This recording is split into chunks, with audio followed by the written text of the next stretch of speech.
Добро вечер, почитувани гледачи, го следите најновото издание на Само вистина. Јас сум Ивана Стојановска, вечерва за сите актуелни теми од областа на политиката, економијата, судството, ќе дебатираат моите двајца вечерашни гости, господинот Љујзин Фаризи, добро вечер. Добро вечер, благодарам за поканата. И господинот Благој Чатанасовски, добро вечер и за вас. Добро вечер, благодарам за поканата. И двајцата сте аналитичари, има што да анализираме. Ајде ќе започнеме со лидерската средба, односно она што беше договорена на неа, се одржа пред 2 дена.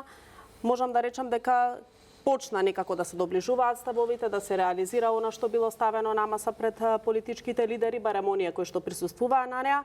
Прв меѓу законите кои што треба да ја добијат поддршката од политичарите, чии представници нели беа на средбата, е законот за прекршоци. Еве денеска премиерот Мицкоски рече дека очекува дури на следната пленарна седница овој закон да биде ставен на гласање. Очекувате ли дека ќе помине? Како ја оценувате самата лидерска средба од политичарите? Првите оценки кои што дојда беа дека е исклучително конструктивна. Го делите ли и вие истото мислење? Еве ќе започнам со вас, господине Фаризи. Благодарам. Значи, јас неколку пати во неколку наврати во вашата телевизија имам изјавено дека комуникацијата помеѓу политичките партии е нормално во демократија и тоа треба да постои. Односно, ние треба за определени проблеми што ги има државата, треба политичките партии да имат комуникација со цел да направат реформи кои се многу задължителни. Но дали треба на ниво на лидерска средба постојано да се одвива таа комуникација? Имајќи упредвид начинот како се одвиват ставовите на политичките партии што ги изнесот цело време преку медиумите, се подразбира дека треба и таква лидерска средба за клучни проблеми кои се за државата, односно за граѓаните. Но истовремено мора да се каже дека моделот што го имаме ние, начинот на затворените листи и поставувањето на кој е поблиску до лидерот, ја рефлектира и ситуацијата во собранието, кој ние реално во спореда со другите држави во регионот кои имат отворени листи, имаме многу послаба дебата. Еве за пример, ние денеска во собранието да знаеме, не може да ги препознаме 20-30 пратеници кои се гласни во собранието, кои може да дебатираат. Тоа е како последица на тие затворените листи и добро што е во лидерската среда е токму за да се преговара, односно да се најде решение во врска со начинот на смена на изборниот законник за како ќе биде начинот на да се гласа, односно да се избират пратениците во следните можни парламентарни, дали се предвидени или регуларни, но јас не сум толку убеден дека сите политички партии ќе сакат, односно сите челници во моментот во тие политички партии дека треба да се смени изборниот законник и да се избират пратениците по основ на една изборна единица или повеќе изборни единици, но со отворени листи, бидејќи на крај на краишта ние треба да знаеме дека живееме во една, да кажам, дигитализација на времето, односно глобализација, кој може да влезат во собранието луѓе кои се уште, да не кажувам, по неприфатливи за самото собрание, односно да не може да одржат еден најмал говор во собранието, односно да не може да предлага дури нито едно решение за граѓаните преку предлог законите. Но многу е важно тоа што сакам да кажам, дека тоа што се држеше една таква лидерска средба, една за секојаш да се поставува комуникацијата помеѓу политички партии. Но мислам дека некои политички партии се обидуваат тоа, особено опозицијата, дека тоа е мала врата за да се протнат во владата, особено политичката партија Дујкој после лидерската среда цело време во сите нивни портали и преку нивните, да не кажам мегафони, се обидуваат тоа да го представат дека тоа е некаков пас до страна на владата, односно на премиерот кон Али Ахмети за да може да биде дел од власта. Ќе дебатираме нешто подоцна конкретно околу најавената тета-тет средба меѓу Мицкоски и Ахмети. Ако може само една генерална оценка околу оваа лидерска средба, очекувате дека ќе зачастат ваквите лидерски средби и еве го споменавме законот за прекршоци за кој што веројатно било дадено еве како што рече денеска премиерот безусловна поддршка, меѓутоа очекувате ли дека сепак ќе ја добие поддршката од ДУ или дека ќе ја тактизираат и во наредниот период? Резултатот од таа лидерска средба, најавите денеска на премиерот дека ќе се гласа законот за прекршоци, односно Safe City да се стави во функција, и тоа е добро дојдено, односно за сите граѓани и од страна на политичките партии. Ќе гласаат ли според вас, бидејќи колку што разбравме од координацијата на пратеничките групи, конечен договор не бил постигнат? Дои на крај краишта ќе се постави на страната дали ќе биде со СДСМ или ќе биде со тоа што беше целта на таа лидерска средба, односно проблемите што ги имаме да можеме да ги решаваме. Јас мислам дека на Дуи пак ќе тактизира и на крај мора да биде добар со премиерот, бидејќи нивниот цел е сепак да се видат тета-тен или тоа што му има ветер на граѓаните, и претпоставам дека тука ја гледат тие таа врата. Но јас мислам дека незадоволството од нивна страна е тоа дека тие не може да извадат некои политички поени, односно дека најверојатно не му е ветено дека во иднина ќе може да биде дел од владата, затоа и тактизираат во овој дел. Така. Атанасовски, генерална оценка една на лидерската средба, требаше ли и порано да се одржи една таква лидерска средба, бидејќи гледаме дека сепак произлегоа некои клучни договори, придвижување на работите, ветена поддршка околу клучните закони.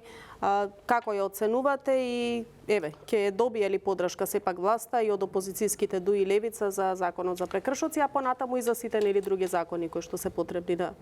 Да, ниту е прва, ниту е последна оваа лидерска средба во Македонија од ваков формат. Порано сме имале лидерски средби меѓу четирите најголеми политички партии во така наречениот македонски етничко-албански политички блок. Сега гледаме дека е во формат на представници на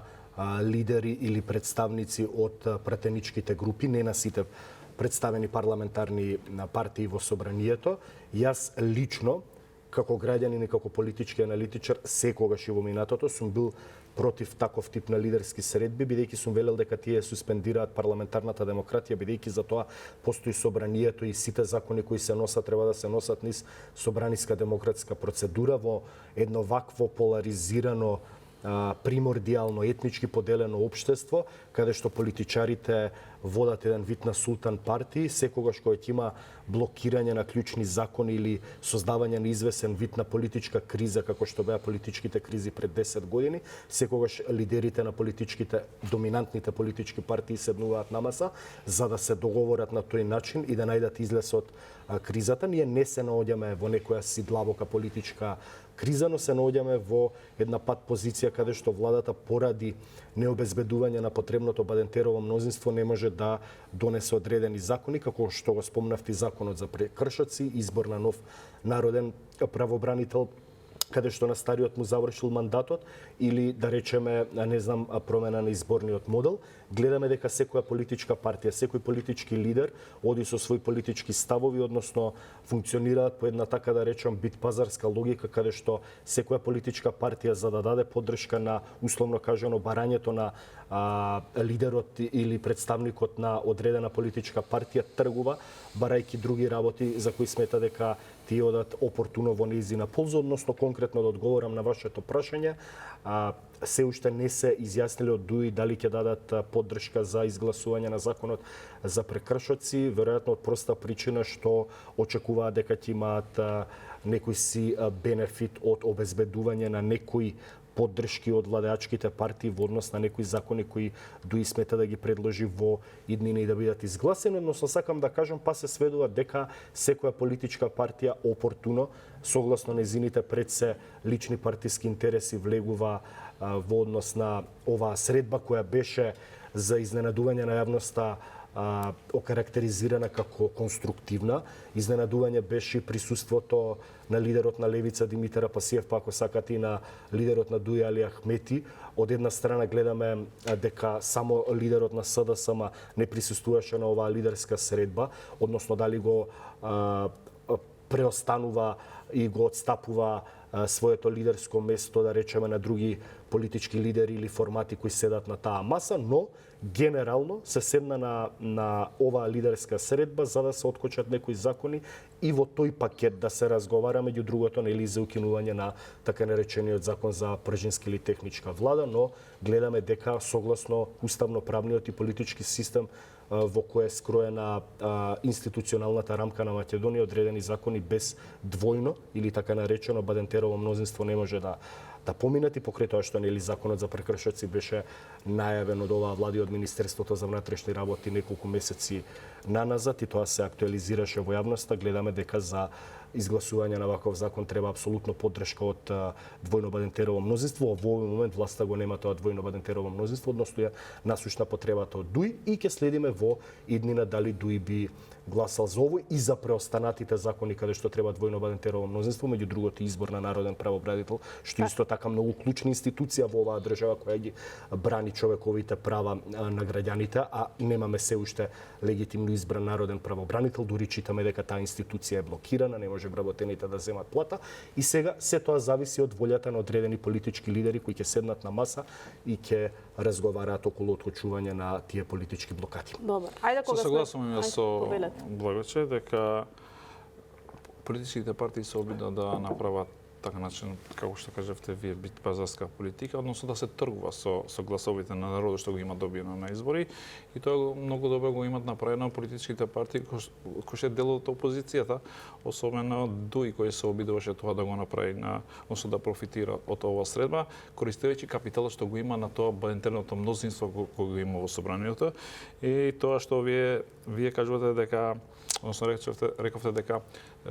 дебатата треба да биде насочена во собранието, да, но сепак политичките партии кои на некој начин како ги добиле тие изборите во минатото, се знае и го имале тој капитал, сега сака да тргуваат со тоа бадентерово мнозинство да го ослободат владата, односно за да го блокират целиот процес во државата. Јас мислам дека тие средби се во насока да се деблокираат барем овој процес како што кажавте вие за народен правобранител и ред други закони кои се потребни, освен третинско мнозинство треба и мнозинство на бадентер. Но сепак јас мислам дека ова средба пред се беше корисна. Ќе видиме како ќе се одвиваат после процесите во смисла на тоа кој политичка партија колку сфатил од таа лидерска средба, но многу е важно да се каже дека во условно кажам македонскиот блок се смениле позиции на место СДСМ да биде лидер на опозицијата за да присуствува на тие средби. Баш тоа ми беше прашањето како го коментирате отсуството сепак на СДСМ и што зборува тоа за местото на левица да биде како представник на македонската опозиција, условно кажам, бидејќи јас не ги гледам на тоа. Кој губи во случајот од тоа што не присуствуваше СДСМ на средбава? Губи СДСМ или губи не губи СДСМ, односно нивните, да не кажам, тесниот круг на таа политичка партија, но губат луѓето кои гласале за таа политичка опција, бидејќи ваков начин на да не кажам дистанцирање од сите процеси во државата, јас мислам дека во става просто само исклучување барем како што беше оценето од политичката сцена, така што му дава повеќе можности на тие средби кои се многу важни, не се на фокус на сите граѓани во државата, му дадат повеќе простор на левица. И сега се претвори левица во СДСМ, а СДСМ во левица и во нивното постапување. Замислете, ДУИ цело време во мината до овие локални избори каде изгуби, односно има фијаско во смисла на добивање на општините.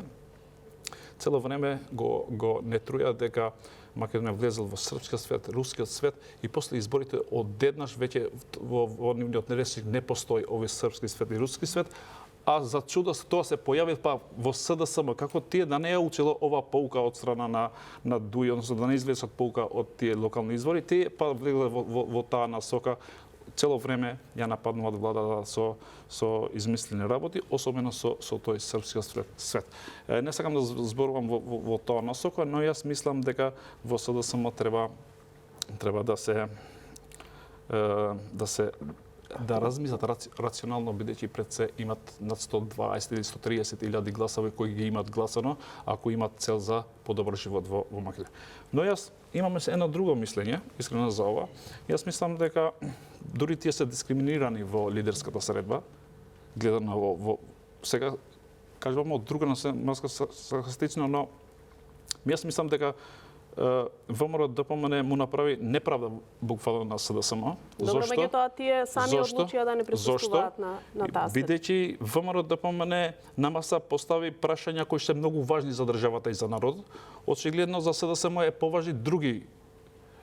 теми, можда требаше 2-3 теми кои се клучни за нив, а тоа Да е бидат разгледани во нивно отсуство. во нивно присуство, односно можда тема беше важно да биде како се добива златна виза за Дубај, како се инвестира во Дубај и да не кажуваме и други ситуации. Пример, дуи што ги имаше да играат фудбал по институциите, па да шмркат по институциите. Можда тие се темите кои требаше да ги дебатира во таа лидерска средба. Но јас мислам дека тие еднаш за секогаш треба да не кажам да го сфикат умот и да се вратат во насоките за кои ги гласале пред се нивните гласачи во минатите избори, бидејќи ако продолжуваат во оваа насока, јас мислам дека во следните избори не може да бидат ќе се борат за третото место, условно кажам, во македонскиот блок, а да не кажувам дека моментално се трети како политичка сила, да не завршат четврти или пети, а ако се поставува прагот да не имат проблеми после и со прагот, односно со скалите во самата политичка сцена. Така, добро, Атанасовски, доколку сакате околу учеството, односно неучеството на СДСМ во лидерската средба, краток коментар. Ако не сакам и едно прашање конкретно околу законот за прекршоци, една од забелешките која што е неофицијалната информација што ја имаме ние, која што доаѓала, повелете да. Да, краток дека коментар. не сакате да повелете. Апсолутно сакам. Повелете. Значи сакам прво тоа да го прецизирам од проста причина што мислам дека СДСМ требаше условно кажано да направи таков политички потек доколку и преостанатите опозицијски партии во случајот Левици и ДУИ се изјаснија дека ќе бойкотираат лидерската средба бидејќи не даваат легитимитет на поднаводници криминална влада како што беше вордингот на лидерот на опозицијата. Од друга страна гледаме дека присутни беа и лидерот на ДУИ и лидерот на Левица и апсолутно за мене е несватливо зошто СДСМ не присуствуваше на таа лидерска средба и покрај тоа што не се согласува да речеме со темите и тезите кои беа ставени на маса, бидејќи де факто тоа што го збореше и Фаризи или во јавноста и во медиумите се протолкуваше како отстапување на простор, давање на легитимирање на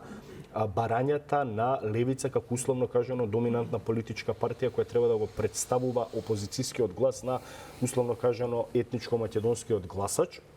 Единствена политичка партија од етничко македонскиот блок беше опозицијска партија Левица и тие на еден начин и го отстапија просторот. Тоа веројатно е некој дали интерна проценка на некој пиар штаб на СДСМ, дали имаат советници, дали тоа е лична одлука на лидерот на партијата, за што се сомневам бидејќи сметам дека тоа е апсолутно еден вид на кукла на конци на луѓе кои го влечат неговите политички одлуки и ги контролираат далеку од оваа држава, но секако дека јавноста едноставно се зачуди зошто СДСМ не учествуваше на таа лидерска средба, па ќе кажам во ситуација кога сите представени политички партии или представници на парламентарно представени групи со пратенички групи во собранието беа учесници, доколку СДСМ сакаше да направи еден поширок опозицијски фронт за делегитимизација на политиките на владеачките политички партии и коалиција од типот на ВМРО-ДПМН и коалицијата Влен и коалицијата Изнам, требаше да направи таков фронт усогласен со, да кажем, лидерот на ДУИ, па ако сакате и лидерот на Левица, односно сите тие како три представени големи политички опозицијски партии во собранието да не дадат легитимитет на ваков тип и ваков формат на лидерска средба. Во ова насока сакам само да го надополнувам, односно Благо се согласувам со него, но јас мислам дека во СДСМ направи и проценка внатре во пиарот, тие мислеја дека ДУИ нема да, односно така, да, Ахмети нема да биде први одговорија на поканата за лидерска бидејќи јас мислам дека тие тактизира бидејќи има локални избори во Врапчиште и во Гостивар и намерно тие чека додека да ги добијат тие општини за да имат можеби тие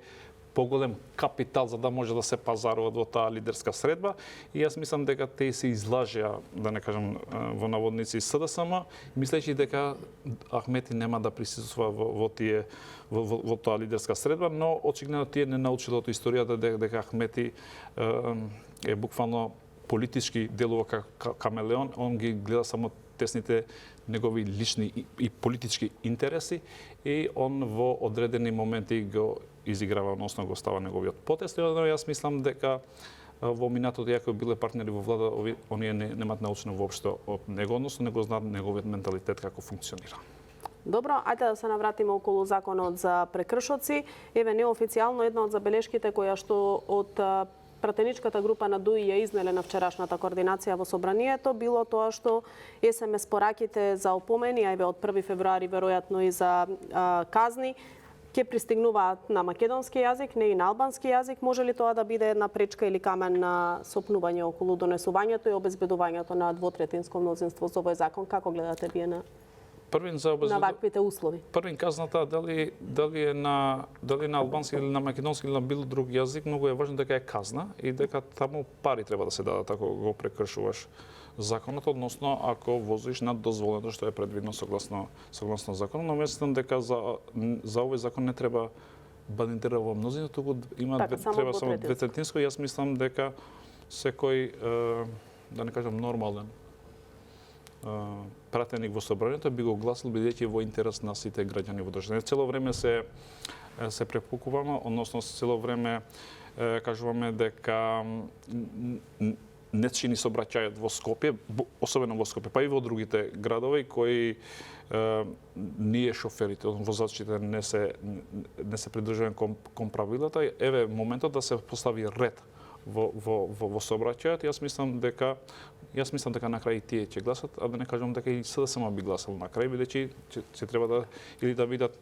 против реформите или за реформите, особено ова што ги тангира речиси сите граѓани на државата, но јас мислам дека дуи сепак на политички начин ќе се обиде тоа да го претвори дека еве сега дека казните доаѓаат само на македонски јазик, но јас мислам дека на крај на краиштата казната си е казна, дали како ќе доаѓаат на крај ќе пишува бројката ќе биде со римски броеви, нели, и ќе се со арапски броеви се извинувам, и на крај ќе се знае колку е казната за секого без разлика и колку е брзината, не пишува може да го разбира, но јас мислам дека можно е, бидејќи согласно уставот и албанскиот јазик нели е службен јазик, но не знам сега како се договориле внатре во коалиција политичките партии, нели имаше и средба таму во лидерите како се договориле, бидејќи на крајштата кај нас и за да се поштојат основните човекови права во наша држава мора да има тета-те средба за да се пазаруваат, како што кажуваше Благојче. Јас мислам дека Ахмеди имаше доволно време пред сите да се пазарува, а не за тета-те да се пазарува со премиерот Христијан Мицковски, така што јас мислам дека на крајчата ќе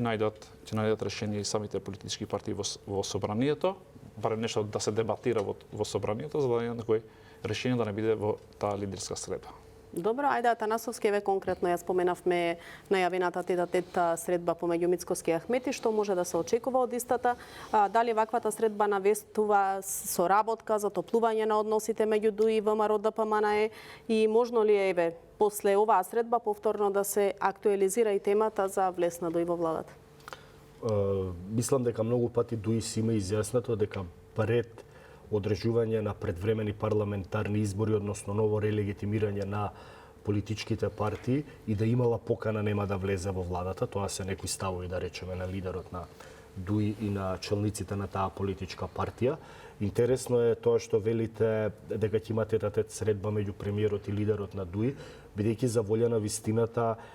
една од главните политички тези, една од главните политички проекции на ВМРО ДПМН кога беше во опозиција и кога ја превзема власта после парламентарните и претседателските избори во 2024 година беше дека треба ДУИ да се испрати во опозиција. Тоа беше и политичко ветување и порака до гласачите и до електоратот од страна на ВМРО ДПМН. Мислам дека исто така за волја на вистината огромен број на етничко македонски или гласачи на ВМРО ДПМН гласа токму за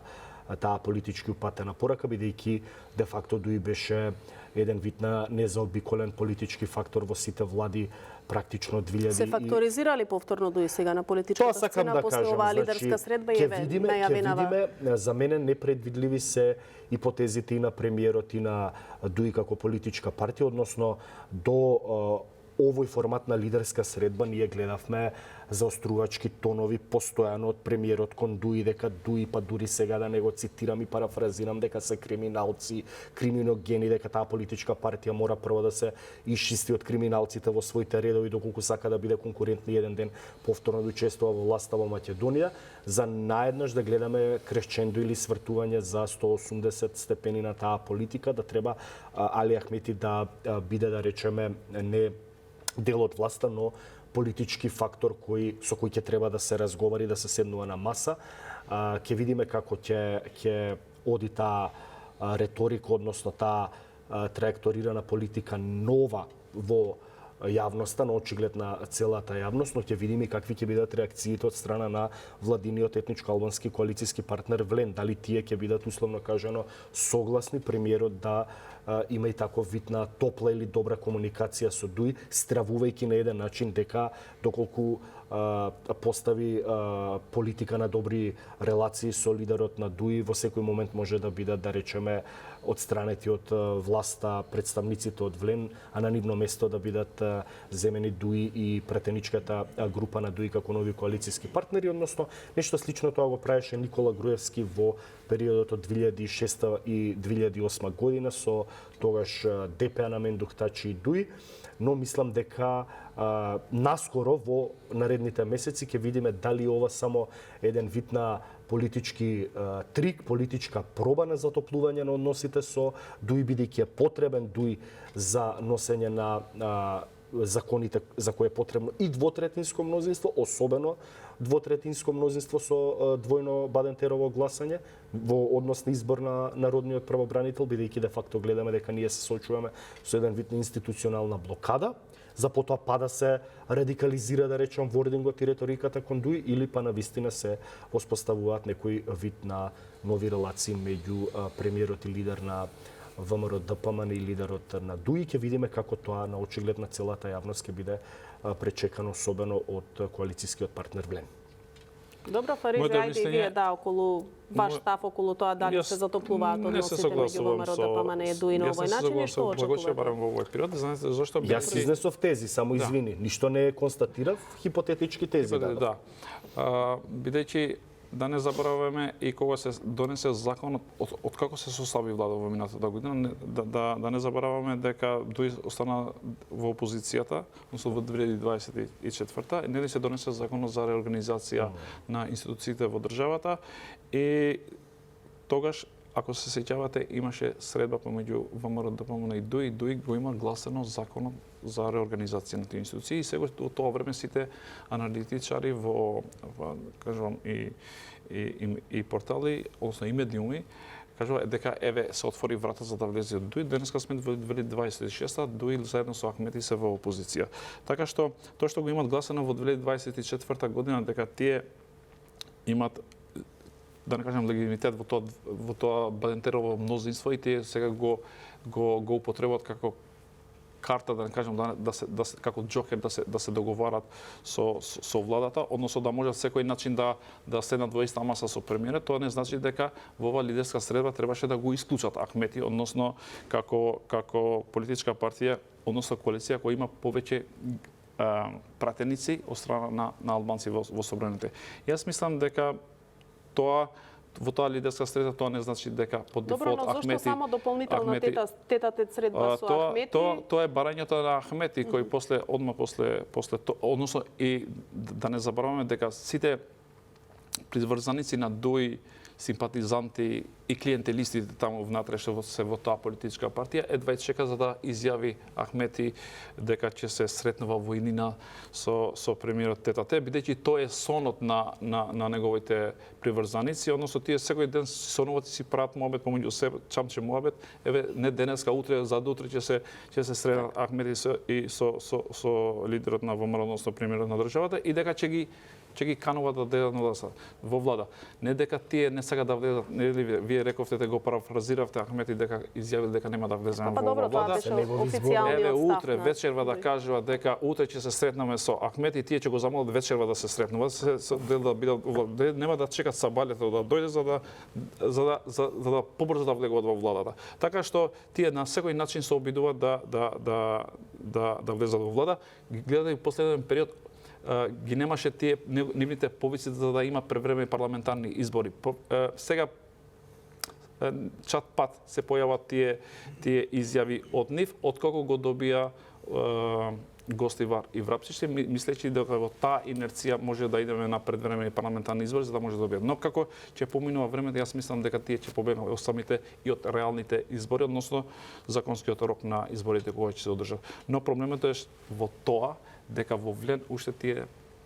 си функционираат со 3 или 4 глави внатре, нема еден човек што може да ја води таа политичка партија. Видовте дека нивниот, односно во таа коалиција, видовте дека завчера најголемите вести, не дека што се преговарал таму внатре, туку беше најголемата вест како со која кола, автомобил отишол Билјал Касемов. Замислите,